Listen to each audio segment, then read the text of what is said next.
que votre cœur ne se trouble point. Croyez en Dieu et croyez en moi. Il y a plusieurs demeures dans la maison de mon Père. Si cela n'était pas, je vous l'aurais dit. Je vais vous préparer une place.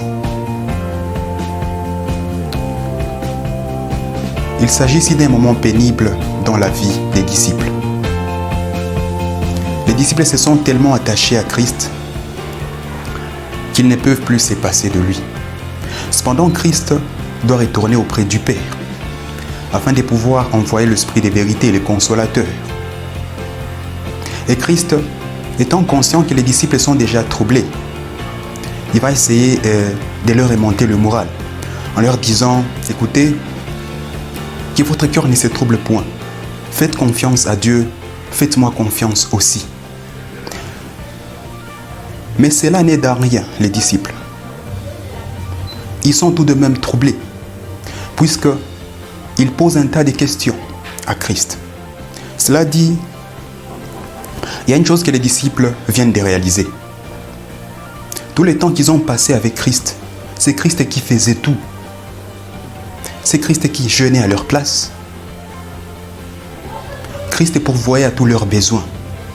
Et nous nous rappelons tous très bien qu'un jour, les disciples de Jean-Baptiste viendront vers Christ et vont lui poser la question de savoir comment se fait-il que tes disciples à toi ne jeûnent pas, mais nous et les pharisiens nous jeûnons.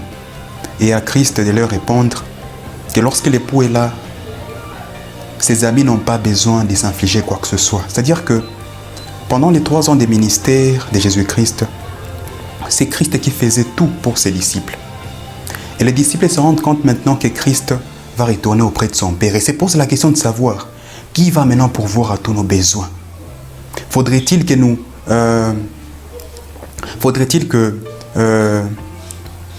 retournions à notre ancienne vie? Donc, les disciples ne savent plus quoi faire. Frères et sœurs, mon message est vraiment court. Oui, il est vrai que en temps de crise, dans les moments difficiles, nous pouvons tous nous sentir délaissés, abandonnés. Il y a un monsieur qui a dit ceci: lorsque vous êtes joyeux, sondez votre cœur et vous découvrirez que ce qui vous donne la joie n'est rien d'autre que ce qui cause votre tristesse. Et lorsque vous êtes triste, examinez à nouveau votre cœur et vous vous rendrez compte que vous pleurez sur ce qui fit vos délices. Ce qui m'amène à chuter à ce qu'a dit l'apôtre Paul. L'apôtre Paul nous dit clairement qu'il a appris à vivre dans l'abondance et dans la disette. Qu'est-ce que cela veut dire? Lorsque vous êtes joyeux, dites-vous que Dieu est avec vous. Et lorsque vous êtes triste, dites-vous que Dieu est avec vous. C'est le message que l'apôtre Paul essaie de nous transmettre. En apprenant à vivre dans l'abondance et dans la disette, l'apôtre Paul essaie de nous dire que dans l'abondance et dans la disette, tout comme dans la joie et dans la tristesse, Dieu reste Emmanuel.